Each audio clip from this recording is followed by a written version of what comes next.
Welcome.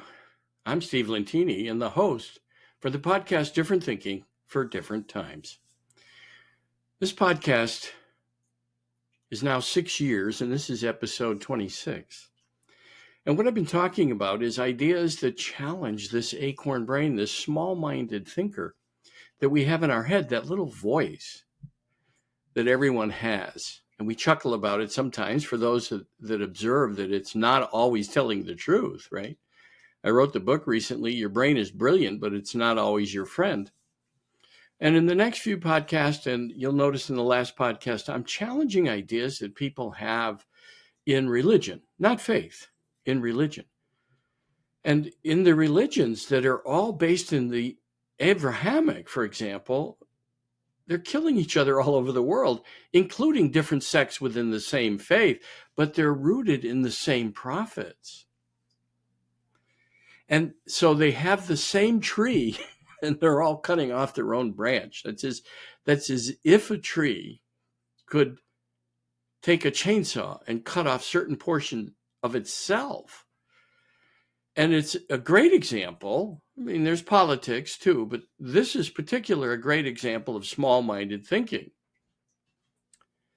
That even the holy books that were written 2,000 years ago or longer or less than that, and like in some cases, the truth is there, but they're written by people that were living in societies that were 2,000 years ago or longer. And think about what would be acceptable for people to believe at the time. It was enough for them to be challenged by Jesus in his living, and he modeled a behavior for people to live. And then people many years later wrote about things he said. And sure, there was embellishment, right? Because humans had their own angers and vengeance and other things that this little brain suggested to them. And when they wrote things like vengeance, or anger, or the fury of hell, or the fury of one group against the other, it was small-minded. And then expecting people to believe in one faith and not the way that Jesus lived. Muhammad, who came many years later, honored the mother of Jesus as inspired by the angel Gabriel, that she was pure. And they honored Jesus, the Muslim faith honored Jesus as a prophet. And they honored all of the prophets from the Jewish faith and the First Testament, the first book of the Bible, which again was written many years after events happened by people's recollections. And here's something to ponder for those that question faith. And they realize maybe there's something for them to question so that they can grow.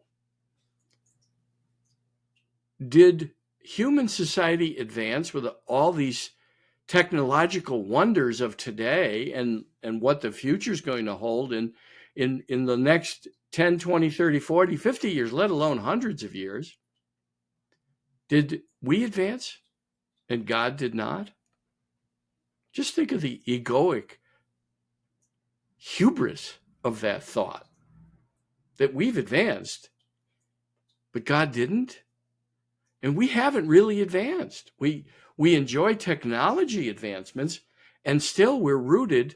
Many of the faiths are making other faiths wrong and other people wrong, not following the model of their prophets, whether it's Abraham or Moshe or Joshua or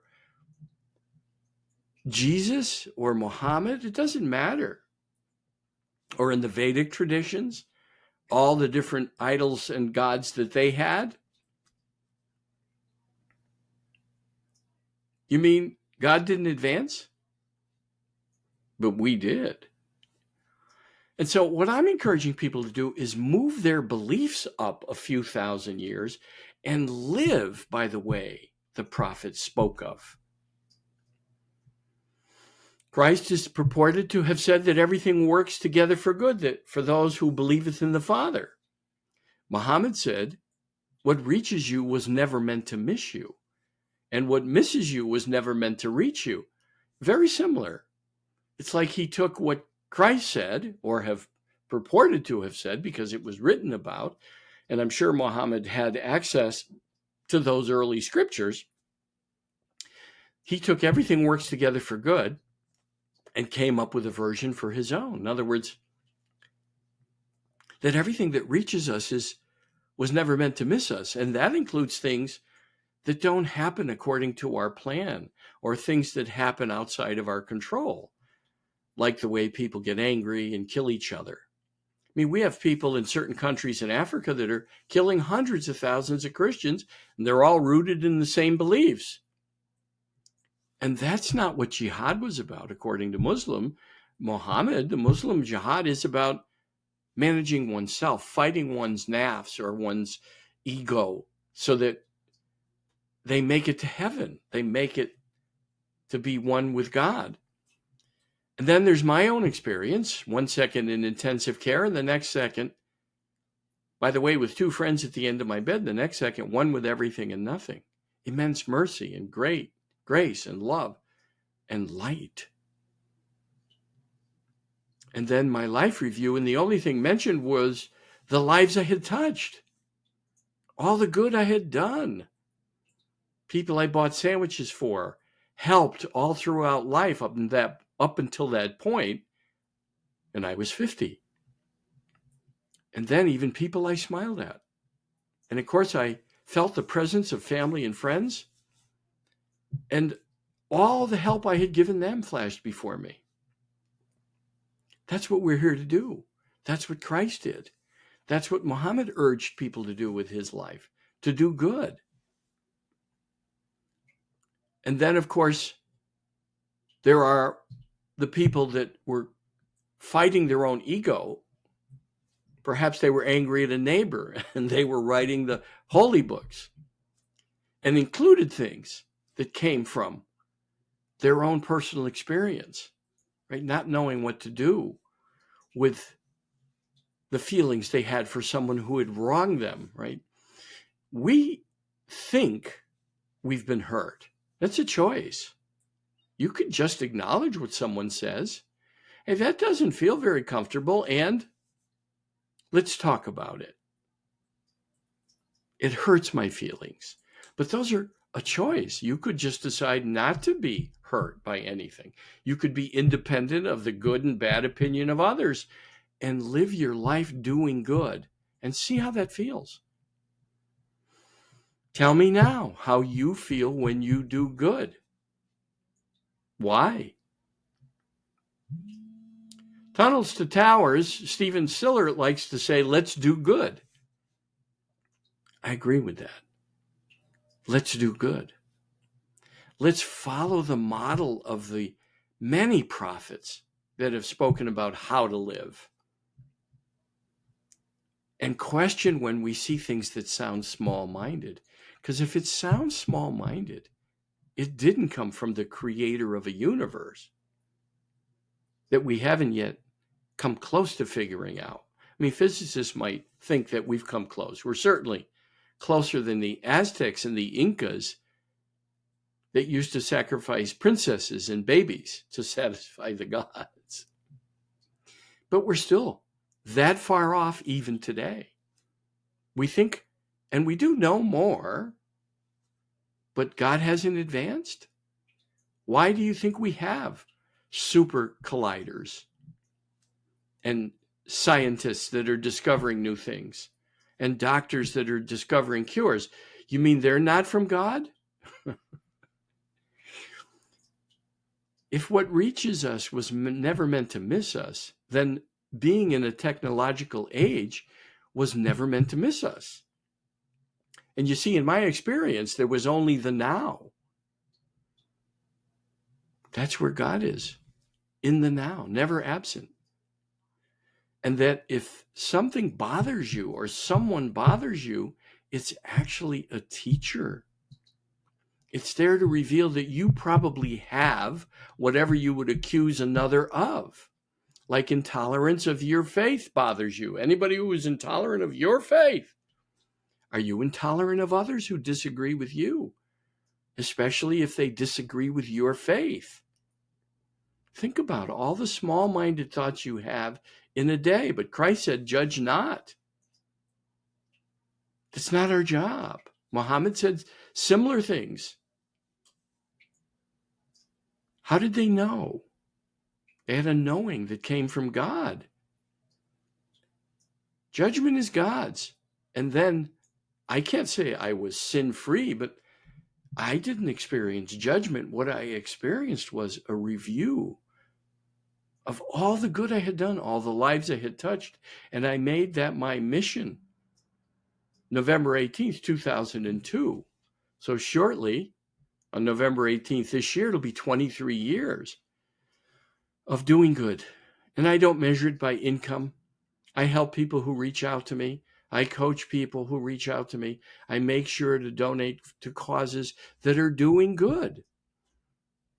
I'm giving of my time, treasure, and talent because I want to expand the message of doing good. That's how we can help each other. Now, there's many other examples of small-minded thinking. We could go into politics, and I won't today. But we do have leaders, I will say this, that are modeling poor behavior, small-minded behavior, and then they expect the general population to behave differently. And we rail against things we can't control. We waste time on social media, posting things, angry about people that disagree with us or that we disagree with them. That's small-minded. Your job is to manage your journey, your life, not others. Other people's journeys, none of your business. Our job is to appreciate them and look at them with wonder and say, well, how can I grow to understand that? How can I learn to appreciate all the differences that the divine provides us here? And the reason for any chaos or conflict or the differences is for us to learn to appreciate them and to learn to notice where our small-minded thinking can be expanded to match what we live in, what God provided us, a limitless miracle called a universe that we have no idea about. We've made progress, but we have no idea about what we live in. I call it a miracle. I keep a little marble next to my desk to remind me. This has the globe painted on it. Not pointed. Painted. It helps me remember that we are minuscule in the universe.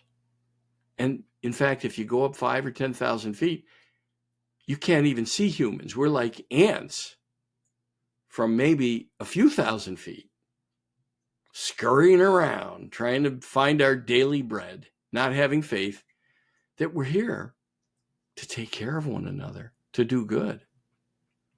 So I hope you get this message and you start to look at all the places you have what I call the acorn brain.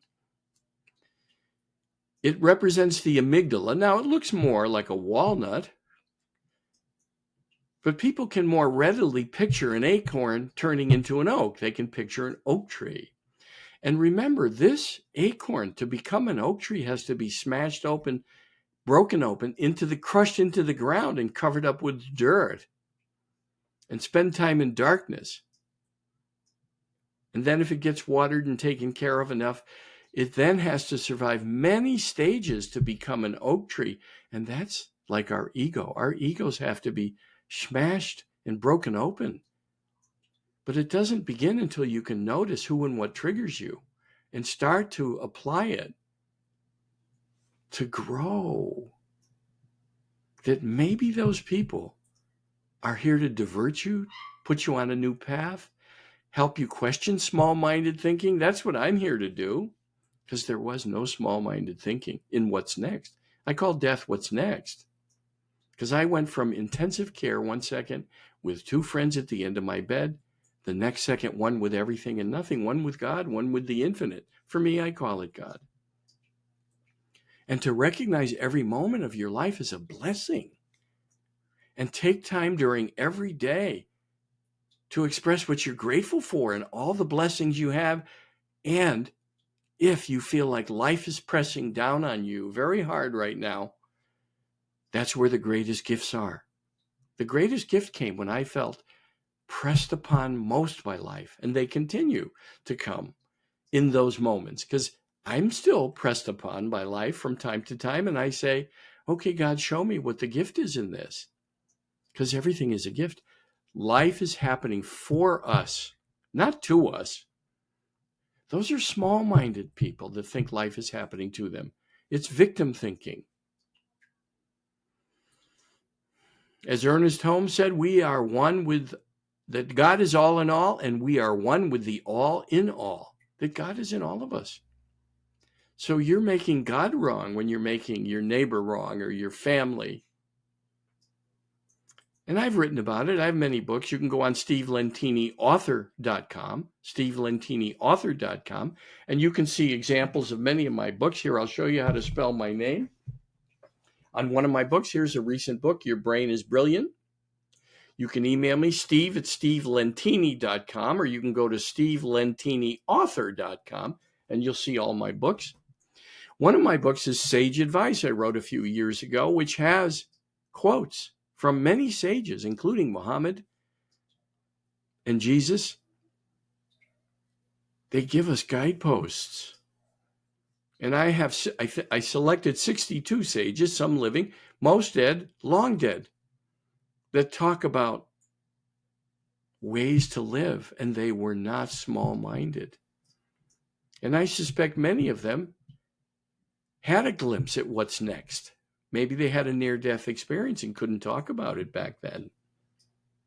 I mean, for example, Baruch Spinoza, if you look up Baruch Spinoza and read The God of Spinoza, he wrote about that in the 1600s. And I suspect he got a peek at what's next.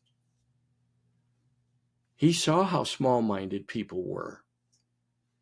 And he recommends just that God said, listen, I gave you a miracle. Stop begging for me. Stop going to big buildings to pray for me, to pray to me. Enjoy this miracle I gave you.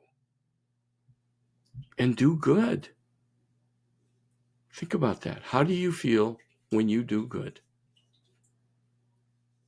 You have choices to make. You can believe this acorn brain that wants you to react with anger, frustration, sadness, depression, reaching out, lashing out at people, making others wrong, because our brain, this little acorn brain, wants to be right. Who cares? I don't know, and I don't care about other people in terms of their thinking. I want to appreciate all their thinking. Where did those thoughts come from? How did you arrive at that? Are you open to other ideas? More expansive thinking? I'm just curious. If not, I say, okay, that's their journey. I can only change me, and you can only change you. Collectively, we can change a lot of things by doing good, not making others wrong. Not making others wrong. But that's up to you. You have a choice. You can live your life in turmoil, fighting all kinds of things and other people. You can learn to reach out and compromise, have a dialogue. Someone that bothers you might be 10% right, at least. Fight the urge to be right and live with the idea that you're curious and you want to learn to appreciate all the differences. After all, why did God give us so many differences? To learn to appreciate. And that every creature in this existence is from the divine, and every event is a gift. Every person that crosses your threshold, because what reaches you was never meant to miss you. And what misses you was never meant to reach you, which is in Western society, so many people lamenting what they don't have yet. The title they didn't get, the promotion they didn't get. What misses you was never meant to reach you. For now, you could say, remind your brain. When your brain reminds you of mistakes you've made, errors in judgment, or times you were angry, remind your brain, hey, it seemed like a good idea at the time, and chuckle at yourself. As John Maxwell likes to say, our job here in this life is to get over ourselves, ourself. That's the work. It's the work I'm doing. It's the work I do with people I coach, even in companies, helping them to look at things from a broader perspective, a universal perspective. What's another idea about that? What's another way to approach that? What's another thought about what that person said to you? Or that some of the things you think your team is doing wrong. If you're a leader, what are other thoughts about that? What are other ways to help your team grow? First, you got to help yourself grow and model the behavior that you want others to follow. I say to leaders when they complain about things that are going on, I say, well, where are you modeling that? Because each of us are responsible for what shows up in our life because it reached us. And everything works together for good if you have faith. I'm not making religion wrong.